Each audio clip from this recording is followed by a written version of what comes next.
Saludando, por supuesto, a toda nuestra gente. ¿Qué tal? Muy buenas noches para toda la gente que se conecta desde todos los lugares de la ciudad, del país y del mundo. Es un verdadero placer entrar a saludarles. Yo soy Carlos Upegui, como siempre transmitiendo acá a esta hora de la noche con nuestro programa Es Mejor Prevenir. En este momentico saludamos a Catalina. ¿Qué tal, Lina? ¿Cómo estás? Hermosa, ¿bien o no? Un abrazo para ti. Saludamos también a Mauricio Londoño, que se acaba de unir a la transmisión de su programa Es Mejor Prevenir. Ya lo saben, yo soy Carlos Upegui, trabajador social y quien, con el paso del tiempo, ha generado esta cultura de poder compartir con ustedes un puñado de conocimientos. En esta ocasión nos une en este programa Es Mejor Prevenir nuestro gran tema. Las familias son formadoras de adictos. Mauricio Londoño Flores, un abrazo, mi hermano, saludos. Claro que sí, para ti también un saludo bien especial. Lina, el bombón que camina, ¿cómo has estado, hermosa? Se te extraña por acá, por Colombia. Luis Eduardo Betancur Marulanda, para él también, la gente de Italia. ¿Qué tal, hermano? ¿Cómo estás? Y bueno, entremos en materia. Nosotros siempre nos hemos preguntado qué es lo que sucede con las familias en términos de el consumo de sustancias psicoactivas, ¿cierto? Aleja, ¿qué tal? Un abrazo. Pero resulta, chicos y chicas, que nos hace falta discriminar un poco de elementos que son necesarios para poder explicar qué es lo que sucede con las familias respecto al consumo de drogas. Las familias se hacen las preguntas, como por ejemplo, ¿por qué mi hijo consume drogas si yo me manejé bien, si yo no le di ejemplos, si yo nunca bebí, si yo nunca consumí? Como si el problema del consumo de drogas solamente tuviera que ver con la acción propiamente dicha, con el ejemplo propiamente dicho. Ese es un factor, pero no es suficiente. Abrazo para Erika Cárdenas, ¿qué tal? ¿Cómo estás, Erika? Un abrazo para ti. Luis Eduardo Betancur nos dice, buenas noches, don Carlos, un saludo también para tu novia, ahí está toda la gente de Talo. Les cuento entonces que vamos a entrar en materia, a tratar de explicar qué es lo que sucede. Mire, a la familia la definen varios ítems y varias opciones, la suma de muchas fuerzas. Entonces, mire, por un lado está esa gama de sentimientos de las personas que nos acompañan a lo largo de nuestro proceso de crecimiento y que siempre están con nosotros, haciéndonos posible esa madurez y esa evolución al interior de nuestro propio grupo, ¿cierto? Entonces, no importa que la familia sea amplia o pequeña, de igual manera uno siempre va a encontrar unos nexos bien consolidados en ese proceso, independiente a cuál es la categoría, que las vamos a explicar un poco más adelante, ¿cierto? Dice que es un grupo que procura unas condiciones óptimas respecto a la capacidad en la resolución de conflictos, ¿cierto? Sin embargo, hay familias que son disfuncionales, que tienen otra categoría de conductas y de acciones que son bastante riesgosas y que terminan consolidando esa especie de cultura de la relación negativa, del trato negativo, no solamente viéndolo desde ese punto de vista de la actitud, lo que decíamos ahora, no necesariamente el ejemplo, las palabras, las actitudes, los hechos, los acontecimientos de forma cotidiana al interior de la familia va generando una estructura de comportamiento. Carolina Jaimes Villegas, ¿qué tal, Carolina? Un abrazo para ti. Entonces, mire qué es lo que sucede. Supone la razón de ser, y lo vamos a decir, mire, el grupo familiar tiene que ser un grupo que tenga, primero, una alta capacidad negociadora, ¿cierto? ¿Cómo nos va con el asunto de poder entendernos y saber que tenemos que negociar? Abrazos para ti, Carolina, un saludo para ti también, ¿cierto? Lo primero es el asunto de la claridad y de esa capacidad negociadora, listo. ¿Qué es lo que pasa no solamente en términos de recompensa al interior de la familia, sino también qué es lo que sucede en términos de castigo por la conducta negativa? Entonces, ya ahí nos vamos ubicando en la mitad de dos posibilidades y de dos abanicos que son bastante arriesgados, ¿cierto?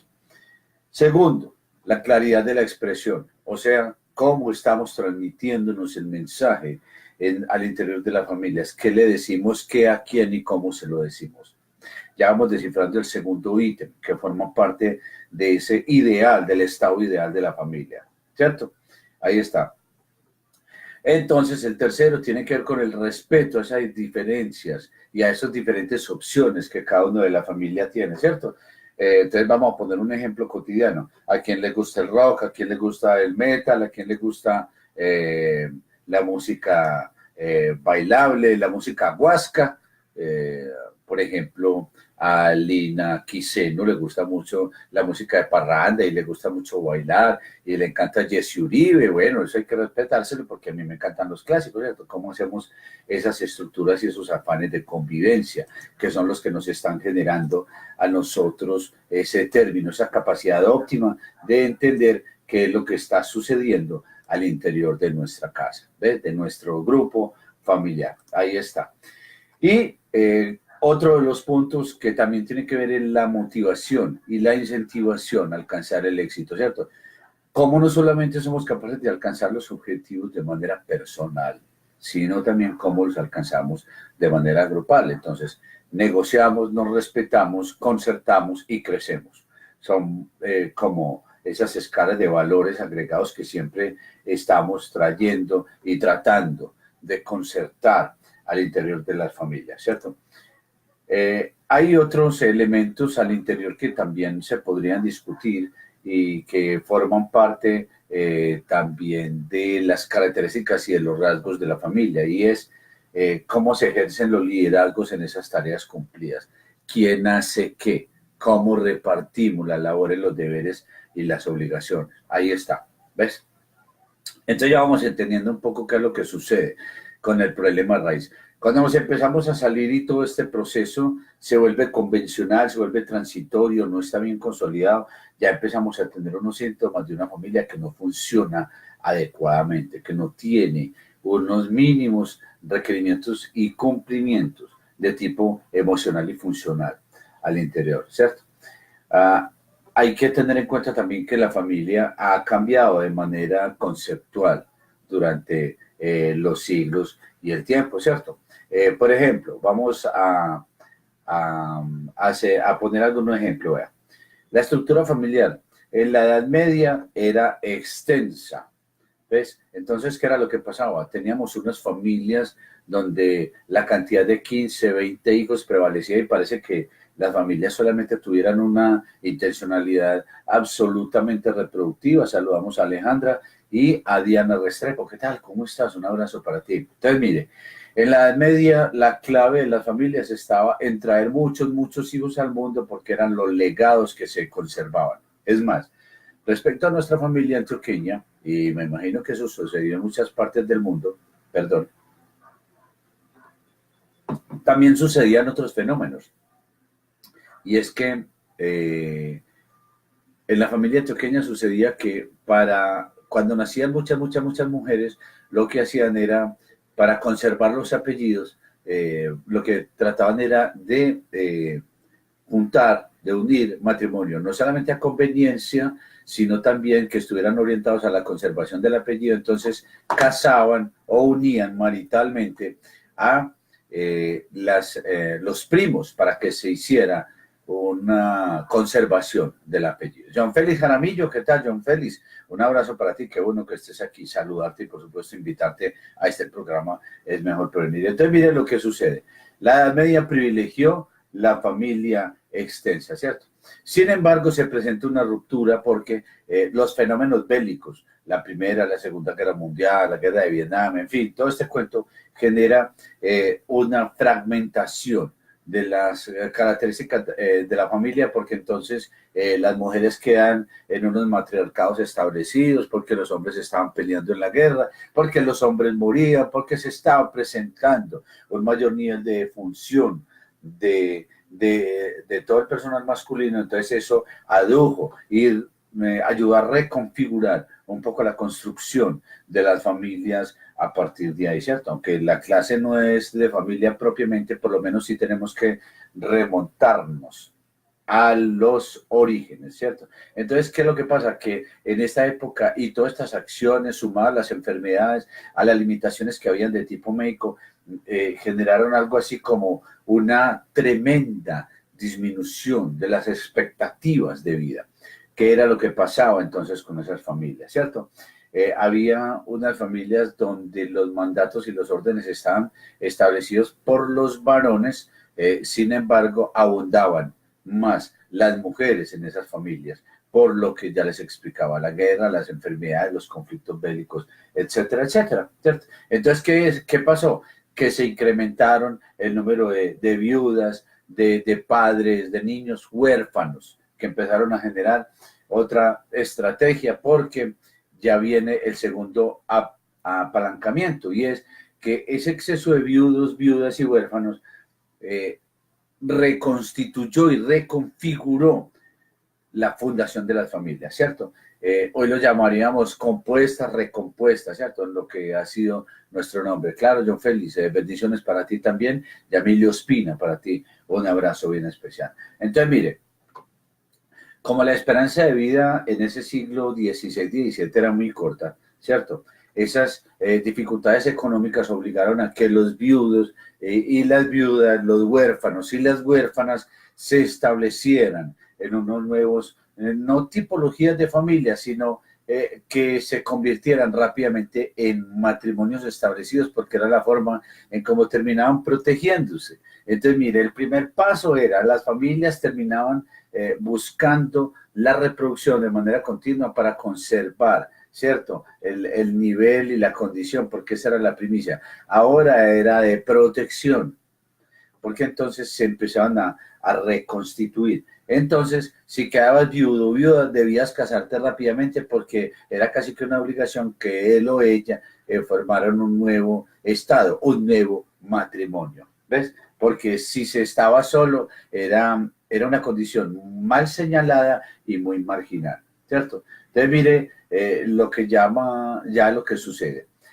Damos un salto y avanzamos un poco más en la charla para no concentrarnos mucho en familia, sino que entramos en una nueva etapa, y es que luego de estas guerras, el mercantilismo, esa especie de apertura económica en nuestras sociedades, abrió y empujó a que todas las familias se volvieran muy competitivas en una especie de sentido de democratización y de suplencia de necesidades específicas, porque como ya no, el sentido no estaba solamente en tener 20 hijos, sino en tener casa, carro, buena condición social, estatus, etcétera, etcétera.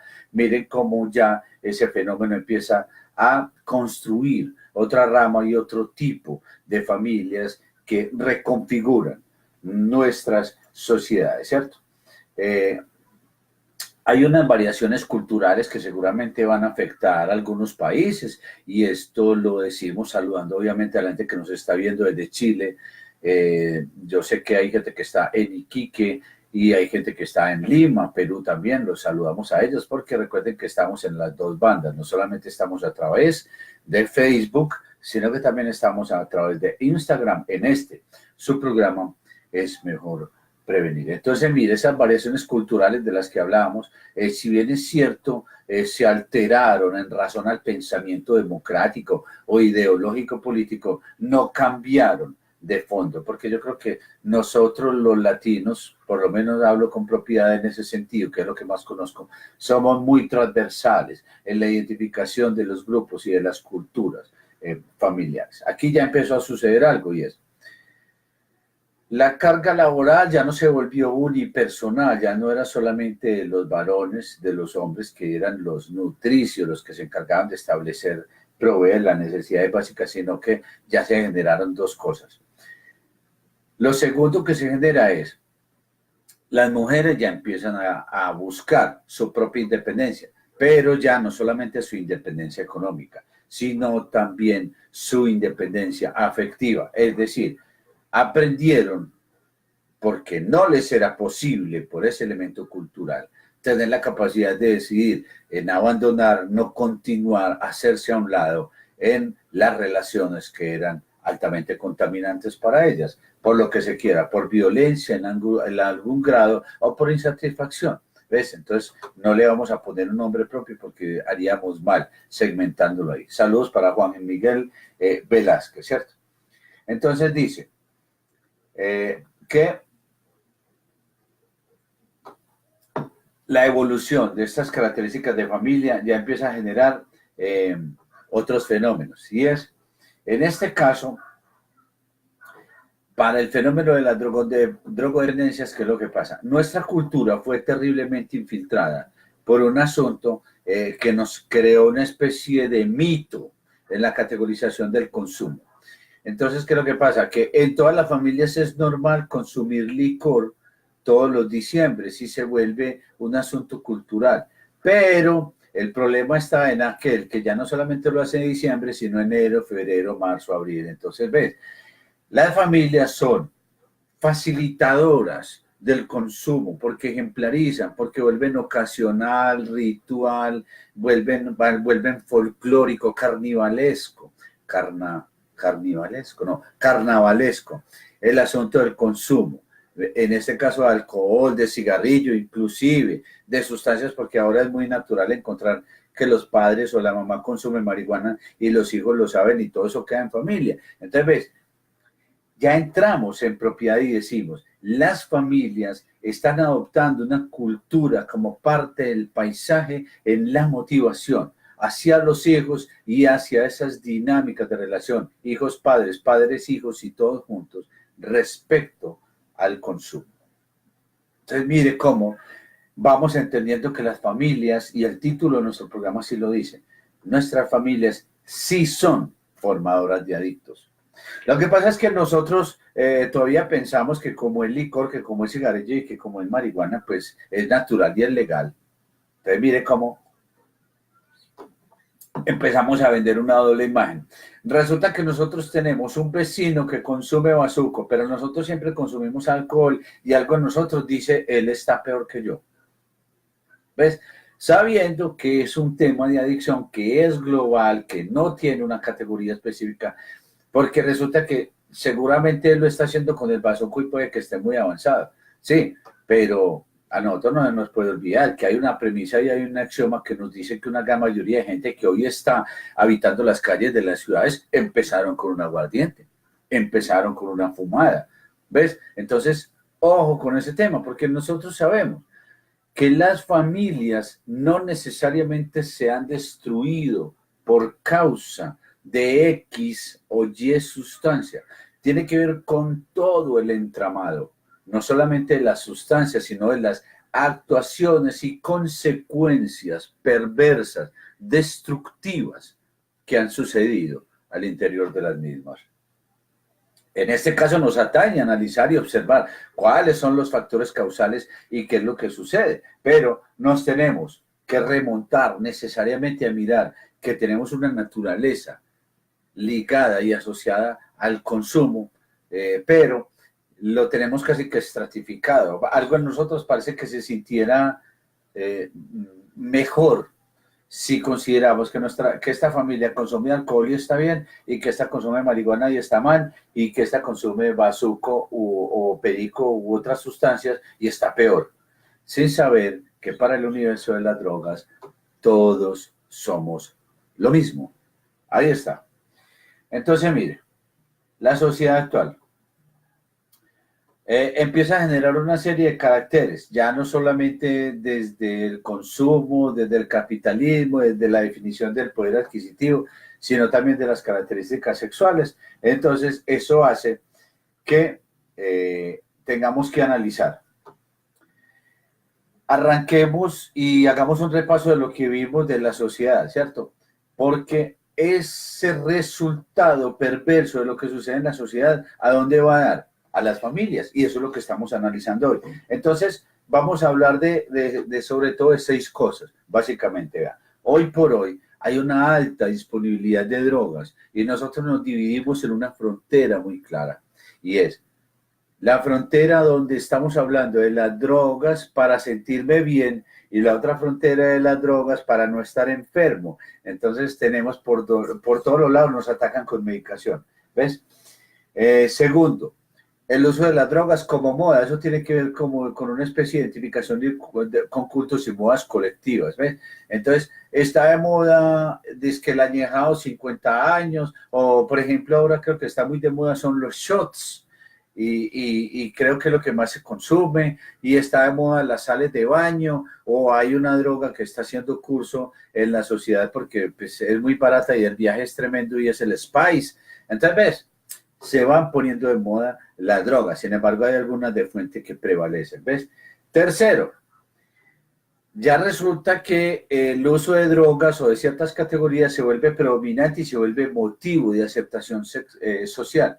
¿Ves? Entonces se van conformando los subgrupos, los bebedores, los consumidores de marihuana, los guetos, y entonces donde usted quiera tener aceptación o donde se sienta bien, usted se vincula y la credencial suya de presentación tiene que ver con eso, y es dependiendo ya de cómo actúa y de qué consume. Esas son las condiciones. Las tarjetas de presentación personal con las cuales usted interactúa. Y obviamente tiene que ver con esas competencias y cómo al interior de las familias se empiezan a fragmentar algunos estilos porque los hijos o los miembros de esa familia trascienden las propias identidades y renuncian a las interacciones familiares porque ahí no encuentran las identidades que convergen en otros sitios, o por lo menos donde hay una relación más clara de satisfacción y casi que de bienestar. Juan Carlos Gutiérrez, ¿qué más, hermano? Un abrazo para ti y para tu linda familia también. Lo cuarto es esa necesidad de los hijos y de los jóvenes de tener esa etapa exploratoria, ¿ves? Donde terminan no solamente vinculados al consumo, sino porque lo hacen en ese desafío continuo, en esa anarquía, en esa anomia de la autoridad. ¿Ves? Ahí hay otro concepto que prevalece, ¿cierto? El desmedido consumismo del que hacíamos relación, que coincide probablemente con el mal uso del tiempo libre y en espacios más amplios, y donde la naturaleza de los hijos y de esas familias se vuelve cada vez más incierto. Y por último, en ese aplazamiento de la independencia de los jóvenes, ¿cierto? Nosotros estamos ahora inmersos en una nueva categoría de jóvenes, recuerden que los llaman los NINI, NI, porque ni trabajan ni estudian. Entonces, hay un bache en ese relevo generacional que nos está generando obviamente una gran fragmentación al interior de las familias, ¿ves? Ahí estamos encontrando algunos elementos. Hay unos factores de riesgo familiares que son más detallados y ahora sí vamos a entrar a enunciarlos y a hablarlos un poco con más propiedad. Y es, mire, hay unos factores de riesgo.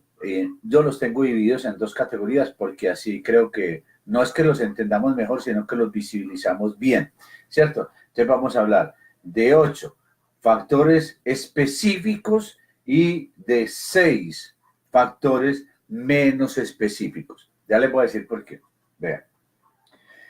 Factores específicos, los que están relacionados y los que tienen un nivel de corresponsabilidad que se hacen ponderantes, que ejercen mayor presión, que terminan elevando los niveles de presión versus responsabilidad respecto al consumo. El primero, ausencia de modelos reales de autoridad y afecto. Cuando la autoridad y el afecto están dispersos, es muy difícil que haya una correlación de identidad y que los hijos o los miembros de esa familia no tienen unos patrones de seguimiento definidos. Entonces, cuando esos roles entre papá y mamá están cambiados, cuando uno no sabe quién es el papá o la mamá, obviamente favorece esa confusión al interior de los grupos familiares con respecto a los hijos, ¿ves? Uno sabe que en todas las casas, y eso no es nuevo, siempre manda la mamá, ¿cierto? Pero recuerden, ella tiene la carga de esa construcción social de la familia, pero el ejemplo y la autoridad, es decir, la relación con la autonomía, debe partir del papá, ¿cierto? Sin ánimo de decir que los dos no pueden cumplir ciertos roles, pero hay cosas que a mí me tocan y a ti te tocan, porque nos tenemos que repartir las cargas. No resulta uno haciendo todo, como en el caso de muchas papás, de muchas madres, o en el caso de muchos padres, y el otro termina siendo el invitado de piedra a todo ese proceso. Entonces ahí estamos, una ausencia de modelos definidos de autoridad y afecto, ¿cierto? Segundo, los padres autocráticos, excesivamente rígidos y punitivos. O sea, casi que esas familias que tienen un elemento prácticamente militar, rígidos, absolutamente, o sea, no negocian nada, no cede nada, simplemente se hace lo que ellos dicen, donde ellos lo dicen, cuando ellos lo dicen. Obviamente van a generar un escarnio, un cansancio tremendo al interior de estos grupos familiares y eso obviamente lleva a la sublevación, ¿cierto? Llega el momento donde el asunto se rompe y donde hay un cansancio no solamente físico, sino emocional, de soportar esa autocracia, esa rigidez, esa punitividad tan tremenda que tienen al interior de los hogares. Ausencia de alguna de las figuras. Estamos hablando de la ausencia del padre o de la madre. Y ojo, estamos hablando de factores causales. No significa que todo el que tuvo padres rígidos es consumidor, ni todo el que tuvo un solo papá o una sola mamá o ninguno de los dos es consumidor. No, lo que pasa es que recordemos, cuando hablamos de factores causales son elementos que facilitan, promueven, llevan, crean un caldo de cultivo para que la gente pueda volverse consumidora, ¿cierto? Cuarto motivo como factor específico y es la presencia de algún padre, de uno de los dos, adicto al alcohol o a las drogas. Ahí está el ejemplo, el ejemplo. Yo no le puedo decir a mi hijo, usted deje de ser marihuanero cuando yo estoy dejando la quincena tomando alcohol. Y es tan conchudo el papá o la mamá que le dice, es que esto es legal, esto se puede. O alguna frase, yo atiendo unas familias y es muy particular porque hay gente que dice, yo le aguanto a usted que se beba todo el licor del mundo, pero no fume marihuana. Como si, pues sí, bueno, es una parte del imaginario perverso que la gente tiene, pero bueno, hay que entender un poco que no todo el mundo sabe del tema, ¿cierto? Carencias en los modelos de comportamiento adecuados al contexto social. Mire, resulta que cuando uno no tiene quien lo guíe, pues seguramente no va a poder aprender como que sí, que no. Hijo, esto no se puede hacer, hay una sociedad, ¿ves? Esto no se puede decir, esto no está bien. Es decir, la medida correctiva acompañada de un proceso de construcción, ya no necesariamente a través del castigo. Cuando lo hacemos a través del castigo, es muy difícil que se genere una coherencia y una correlación porque aquello que se impone termina siendo negociado o cedido. ¿Ves? Uno no aguanta la presión. Y cuando uno es hijo, uno se vuelve un opositor desafiante y termina rebelándose contra el sistema. El sexto conflicto, que también hace mucho daño, y se llama los conflictos continuos en la pareja.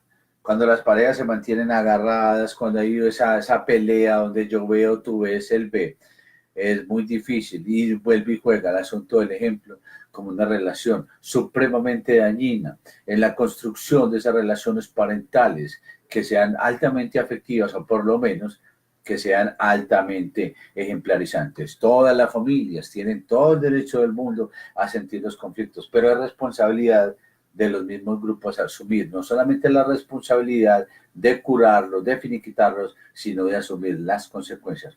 Pero cuando uno tiene una familia bien disfuncional, uno no espera que nadie le solucione nada y se va en procura de otro tipo de soluciones que en muchos casos, y es lo que nos mueve y nos cita hoy, puede ser el alcohol o las drogas. La séptima causa como factor específico tiene que ver con esas relaciones familiares que estimulan la dependencia al alcohol o a las drogas. ¿Ves? Lo que yo les decía, tómese todo el guaro del mundo, pero no fume marihuanita porque eso no está bien, ¿qué dirán? Y bueno, ¿y qué diferencia hay, cierto? Parece como que algo se envaneciera dentro de uno a pensar que si es licor o es droga, yo no voy a tener problema o me veo más feo que el otro, ¿cierto? Que si él está trabado, yo estoy borracho, él se ve más feo que yo. Pues son juicios de valor que uno termina casi que creyendo. ¿Ves? Y el octavo factor específico, ya vamos a explicar los menos específicos, es el consumo familiar. Es decir, ahí sí, el modelo adictivo, pero ya no es solamente de los papás, sino familiar. ¿Ves? Cuando yo tengo tíos, tías, personas que son allegadas a los grupos familiares, cuando yo estoy sumergido en entornos que tienen que ver con el consumo, es muy difícil que yo pueda construir una relación comunitaria y social sana si solo estoy recibiendo siempre un mal ejemplo de lo que sucede a mi alrededor. María Nancy Hurtado Zuluaga, ¿qué tal? ¿Cómo estás? Sandra Beltrán, un abrazo, Sandrita, ¿cómo estás? Te saludo de forma bien especial. ¿Cómo te ha ido?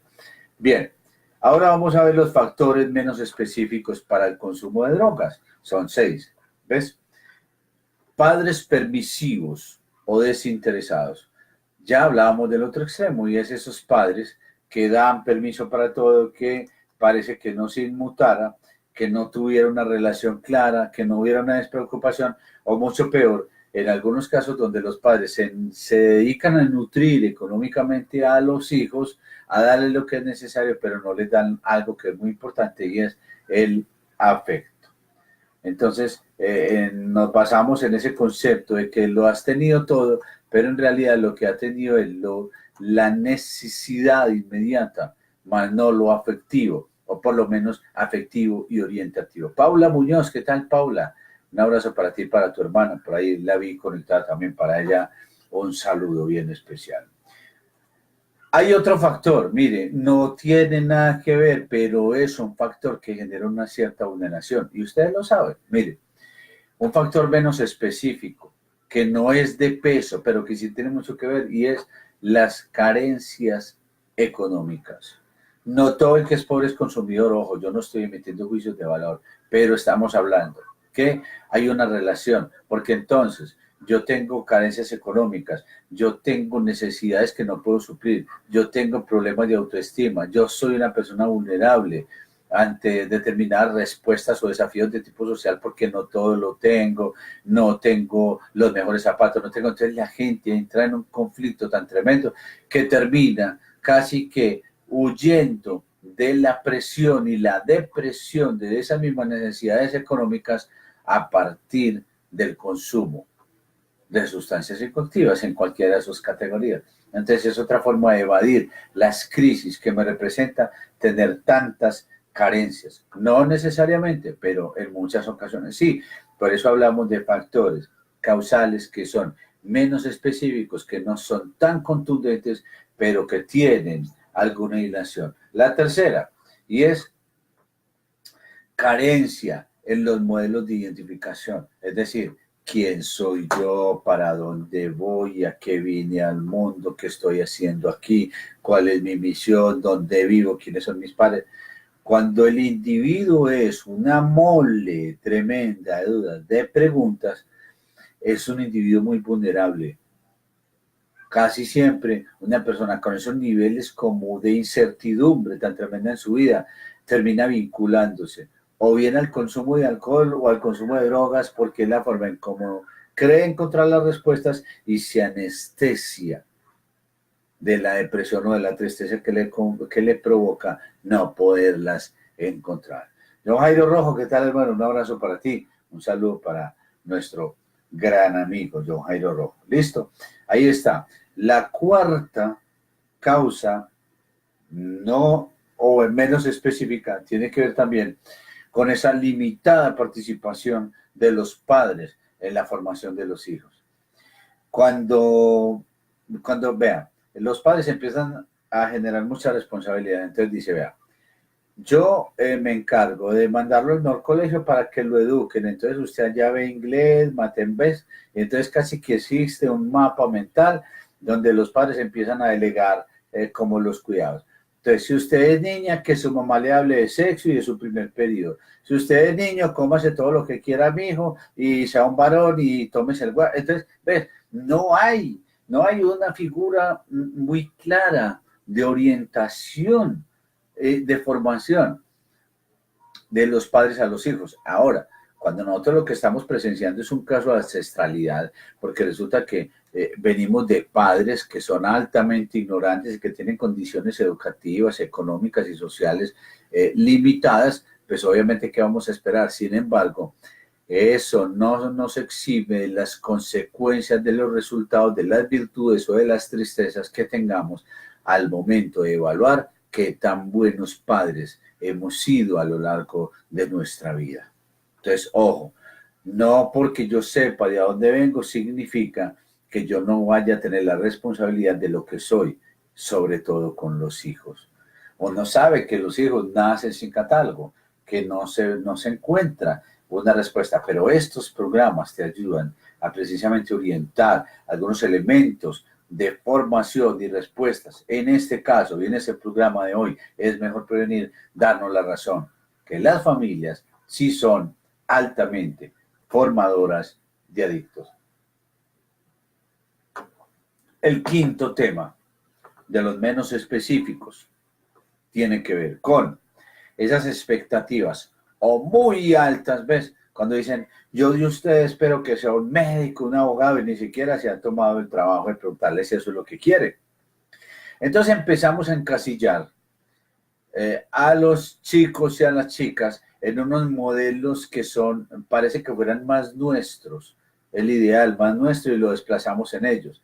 Entonces yo espero que usted sea una niña sana, que no me salga a la calle, y resulta que la niña cumple los 18 y échale 5 al piano y que siga el vacilón, porque de esa forma se reveló y de esa forma está encontrando su identidad. Ya te respondió y te hizo creer que todo está bien, pero llega el momento donde se desafora. ¿Y qué otra manera puede ser? En muchas ocasiones, alcohol y drogas. Le impusiste demasiadas expectativas. Ahora tenemos el otro lado, y es esos padres que no se preocupan por nada. A finales de los años 40, 50, me imagino que 60, ¿cuál era la expectativa? Para las mujeres, estudié primaria. Bachillerato, no tengo con qué dárselo, váyase a criar a sus hermanitos o cásese rápido y vaya para que tenga hijos. ¿Ves? Al hombre, haga la primaria y váyase a trabajar, y si de pronto me alcanza para el bachillerato, pero ya quédese como jornalero y pégale un golpe a la tierra. Entonces, ¿ves? Es un asunto de expectativa y eso todavía se ve. Y entonces no propiciamos la formación, no solamente esa formación que los chicos esperan, sino que esa que nosotros terminamos imponiéndole a los hijos. Entonces los soltamos, los dejamos a la deriva de lo que ellos quieran construir, o en su defecto les ponemos unas expectativas que son tan altas que con el paso del tiempo se frustran porque no son capaces de cumplir. Acaba de llegar también a sintonía Julia Dupegui. Hola, ¿qué tal? ¿Cómo estás? ¿Bien o no? Te saludo desde aquí. Y la sexta, factor menos específico también, en lo que tiene que ver con familia, como la gran formadora de adictos, está la desintegración familiar. Muchos de nosotros, infortunadamente, por un asunto cultural, creemos que las familias solo se desintegran cuando papá y mamá se separan. No. Las familias se desintegran cuando pierden sobre todo tres conceptos que son muy claros: coherencia respecto a la norma, falta de apreciación de la autoridad y limitación o nulidad en las interacciones. Cuando yo no comparto, cuando yo no sé quién manda y cuando yo no sé quién soy, al interior hay una pérdida de identidad, es muy difícil que las familias se puedan considerar integradas. Están juntas, están reunidas, claro, ¿quién dice que no? Pero eso no necesariamente significa que estén integrados. Entonces, ese sexto punto no tiene que ver específicamente con un cuento de separación de tipo físico. Hay separaciones emocionales, rupturas tremendas, padres que no le hablan a los hijos, hijos que no le hablan a los padres, hermanos que no se hablan entre sí. Y lo más particular, criados, nacidos, se conocen los caprichos, la nalga, el fondillo, como decimos en Antioquia, y sin embargo son los peores enemigos. Y bueno, cada quien carga con el peso sus propios rencores y sus limitaciones, pero no tiene coherencia. Entonces, ¿cómo podemos esperar que estas familias tengan un nivel de funcionalidad si con ese tipo de desintegración? ¿Qué es lo que pasa? Que cada uno busca su propio camino. ¿Y para dónde va a dar? Casi siempre tiene que ver con la compra de afecto y los reconocimientos de tipo externo, que casi siempre nos llevan al consumo de drogas. Entonces, mire la ecuación como sume, reste, multiplica y divide, ¿cierto? Mire, aquí nos cita muy particular, vean. Hay tres grandes posibilidades que causan la disfuncionalidad familiar. ¿Ves? ¿Por qué las familias se vuelven tan disfuncionales y qué es lo que afecta? En su origen, cómo se crea, ¿cierto? Primero, cuando hay un integrante que es es como el rebelde. Lo que pasa es que ese cuento de la oveja negra, a mí me parece como tan delicado poner el nombre a eso. Pero bueno, llamémoslo la persona más rebelde, el más difícil en términos de conducta. Entonces, ¿qué es lo que pasa? Cuando hay ese tipo de familias que son dispersivas, que son centrífugas, es decir, que parece que actuaran como por remolinos. Llegó el problema, todo el mundo se volvió crítico, es cierto, explotó y entonces resulta que este individuo lo tienen que soportar porque hay dos que dicen que se tiene que ir porque es consumidor y hay otros dos que hacen la fuerza para que se quede. Entonces, ¿ves? Entonces, un hermano y la mamá terminan aliados en favor del consumidor y el papá dice que no y el hermano que tampoco porque se le robó el reloj o la hermana, ¿ves? Entonces, ¿cómo hacemos? Y esas familias se vuelven casi que, eso se llama eh, la homeostasis, el punto de equilibrio, con una tensión tremenda, ¿ves? Porque resulta que ahí no se sabe quiénes están a favor o en contra, y entonces el individuo no sabe para dónde pega y ya se va para donde el mejor postor, hago la corrección, y entonces dice, vea, dos me quieren, dos no, y entonces por eso es que consumo, ay Dios mío, eso es un fenómeno. Esas familias en términos de intervención terapéutica son muy difíciles y casi siempre, y suena paradójico, y se lo quiero enseñar a toda nuestra gente del Grupo de Red Latinoamericano de Trabajo Social Praxis, un grupo bien especial al que no solamente quiero saludar, sino al que soy miembro. Casi siempre en ese tipo de familias, al último que hay que intervenir es al consumidor, porque casi siempre en esas familias están más afectados los familiares no consumidores que el consumidor mismo. Y es paradójico, pero es cierto. Entonces, mire, ahí está. En ese caso, entonces, la familia tiene una paradoja, vea. El hijo es consumidor, entonces, mire, no le interesa si consume o no. ¿Ves? Solamente a uno o dos, como les digo, cómo se dispersa y se resquebraja. Después viene la otro tipo de familia que es el que lo acepta. Ay, eso mientras que fume marihuanita, no, eso no hay ningún problema. Eso es naturaleza. ¿Ves? Eso no hay ningún problema. ¿Ves? Pero, ¿qué es lo que pasa? Que cuando ese individuo consumidor al interior de la familia ya se les vuelve un problema, ahí sí empiezan todos a preguntarse, ¿y qué vamos a hacer? ¿Cierto? ¿Y qué vamos a hacer? Pero hay unas familias que son bien particulares, vean. Creen unirse en relación al que tiene el consumo al interior de esa familia. Ellos creen que se unen, no. Los une la crisis, pero no la solución. Los une la crisis, pero no la solución. Es decir, tenemos un problema, se nos está robando la licuadora, se nos llevó una platica, se nos está volviendo un problema, no nos está dejando dormir, ya nos mantenemos con paranoia, algunos se cambian de casa, otros dicen me voy, ¿ves? Entonces el agente contaminante, el consumidor, logra impactar de manera negativa, se vuelve cancerígeno y casi que apunta a convertir una especie ¿cómo es que se llama? Cuando un cáncer se riega, bueno, metástasis. ¿Ves? Ahí está. Entonces ahí está, mire. El segundo tipo de familia, ya lo que pasa es algo, mire, son familias que entienden que el individuo se consume y dicen, no señor, nuestra homeostasis y nuestro punto de equilibrio no está con una persona que consume, pero el individuo toma dos decisiones. Primero, no tiene cabida porque él no es que lo rechacen, sino que tiene un sistema normativo y cohesionado al interior de esa familia que es complejo.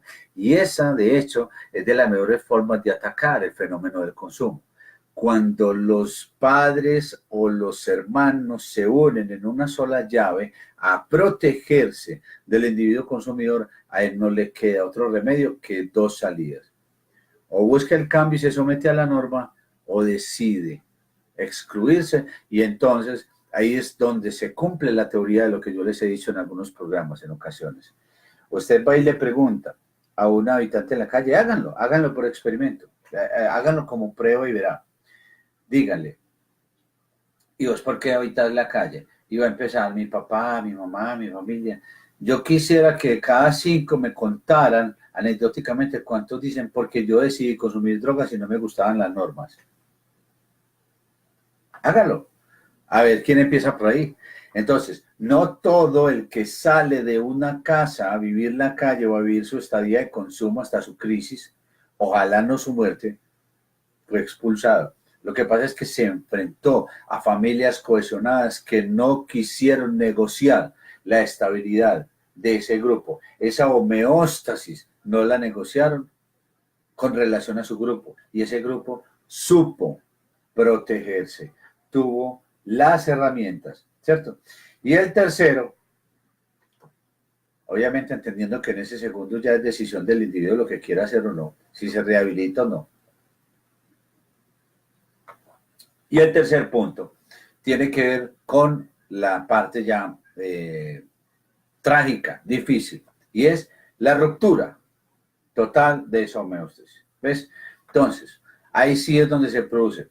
La respuesta de los hermanos es caótica. Hay enfrentamientos, agresiones. Ustedes saben lo que han hecho los consumidores, padres, madres, hermanos asesinados. O sea, ya estamos hablando del cuadro epidemiológico severo al interior de las familias, porque ahí sí hay una ruptura y es como lo cita el texto y es un resultado caótico de todo el proceso de consumo al interior de las familias. Entonces, se complica la integridad familiar y se complica, paradójicamente, el manejo del consumidor, porque él se vuelve como el Dios me lleve y Dios me traiga, y el que no sabe qué hacer y dónde lo van a poner, porque el pobrecito de la familia es él.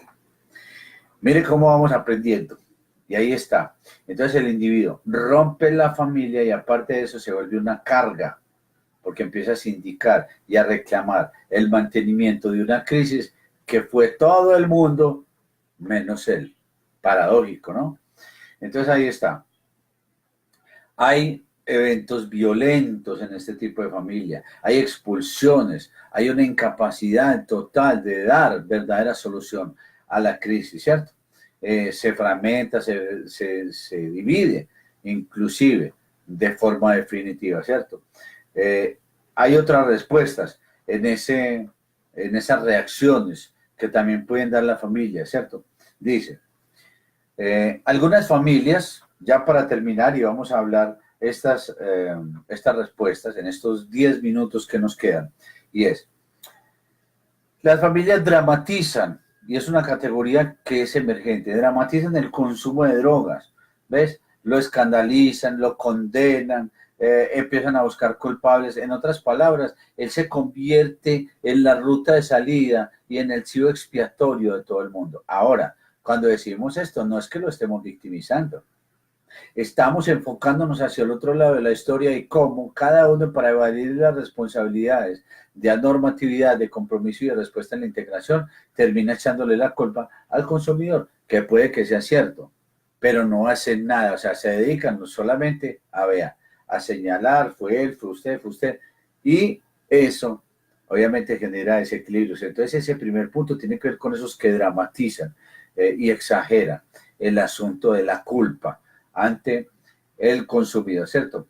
Hay otros, en segunda medida, que ya no lo dramatizan, sino que lo usan, utilizan lo que está pasando con ese consumidor para establecer una comunicación, para bien o para mal. Es decir, o se integran y dicen, hey, nos tenemos que unir, ¿ves? Hay unos que se vuelven pacificadores y mamá, yo creo que es el momento, ¿ves? Esa gente empieza a utilizar eso como una forma de lograr acuerdos o desacuerdos, porque no falta el que diga, no, ¿qué vamos a hacer con aquel o con aquella? Ya me tiene cansado, entonces vámonos de la casa, que mi mamá o mi papá se queden con él, ¿ves? Empiezan a generar una especie de utilitarismo con el síntoma y lo que sucede, ¿cierto? Y hay otro que habla, claro, que dice que es una respuesta semiológica, es decir, casi que un instinto de conservación que sucede al interior de las familias. Y son esas familias que dicen, vea, porque puede suceder. Usted consumió drogas porque quiso, nosotros no tenemos responsabilidad sobre eso.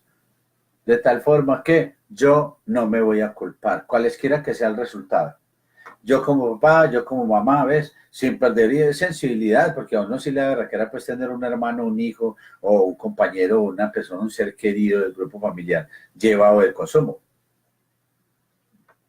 Pero hay momentos donde a uno le toca hacer uso del razonamiento y decir, pues yo no lo crié para eso, o sea, yo no hice lo necesario, simplemente es un asunto de decisión propia.